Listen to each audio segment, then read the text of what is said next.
I went to high school with Taylor Thomas. Back then, she was the kind of girl who left an impression without even trying. She was a classic cowgirl, the kind who was born into the lifestyle and never really tried to fit into any other mold. She wasn't flashy or attention-seeking, just authentic in a way that made you respect her even if you didn't run in her crowd. And her crowd? That was the equestrian clique. They were tight-knit, always talking about horses, rodeos, and the latest barrel racing competitions. Taylor always had that air about her, like she belonged on the back of a horse more than in the halls of our high school. Most people knew her by her boots and the way she wore her long blonde hair in braids, sometimes with a faded ball cap from the latest rodeo she'd attended. She had this natural, unpretentious beauty, and while she was friendly, she mostly stuck to her group of horse-loving friends. I was more of an observer than anything, someone who occasionally talked to her in class or shared a laugh at lunch, but we didn't exactly move in the same circles. After high school, most of us lost touch. Some went off to college, some stuck around town, and others, like Taylor, tried to figure out what came next. She gave community college a shot, more out of expectation than desire, I think. It didn't last long. The classroom environment wasn't her thing.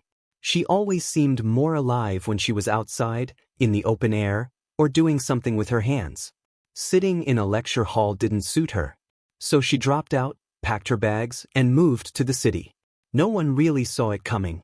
For most of us, the city was this far-off, intimidating place full of noise and chaos. But for Taylor, I think it represented independence, a way to break out of the routine of small-town life. The rumor was that she'd gotten a job as a bartender, but then the whispers started to get a little louder. She wasn't just bartending. She had started stripping. It caught me off guard the first time I heard it.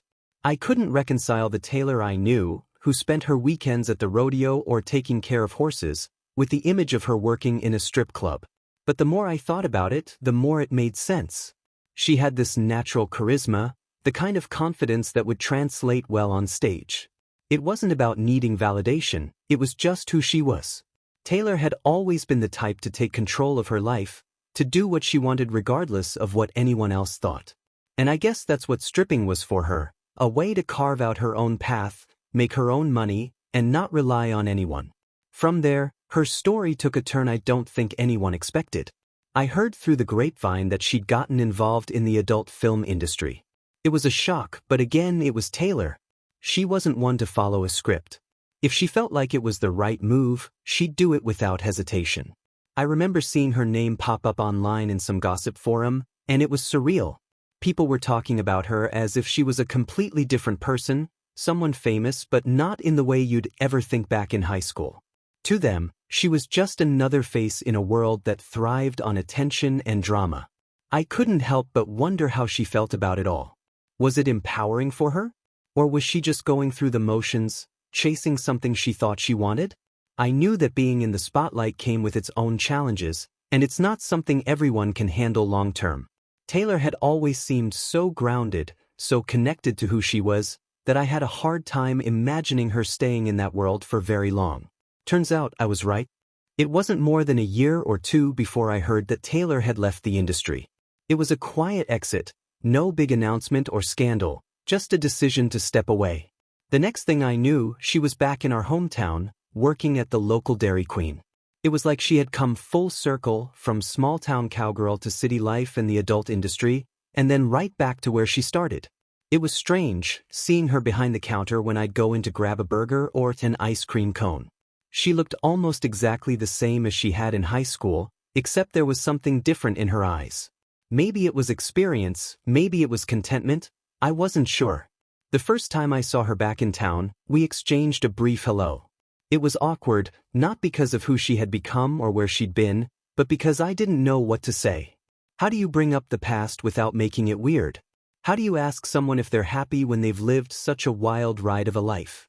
But she seemed at ease, like she'd made peace with her choices and where they had led her. I guess that's what surprised me the most, how comfortable she seemed in this new, quieter life. I'd sometimes sit in the corner of the Dairy Queen, watching as she moved between the counter and the kitchen, chatting with customers, laughing with her coworkers. She didn't seem to miss the spotlight or the fast-paced life of the city. At least, not outwardly. It was like she had found a different kind of satisfaction, one that came from the simple things. A steady job, familiar faces, and the routine of small-town life. But I couldn't help wondering if she ever thought about those wilder days. Did she miss the rush of being on stage, the thrill of doing something completely different from her old life? Or had she found peace in the fact that she tried it, lived it, and decided it wasn't for her? There's a part of me that wants to ask her to sit down and really talk about it. But then, there's another part of me that thinks it's not my place. We all have our journeys, our highs and lows, and maybe she's happier now, out of the spotlight and back in a place where things make sense. I guess that's the funny thing about life. You can go down all sorts of paths, chasing adventure or trying to figure out who you are, only to end up right where you started. But that doesn't mean it's a failure. Sometimes, you need to go through those wild chapters to appreciate the quiet ones. Maybe that's what happened with Taylor.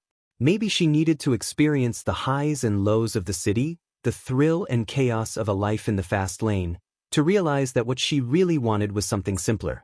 I don't know if Taylor is happier now. I don't know if she misses the days when her name was whispered in online forums or when she commanded attention on a stage.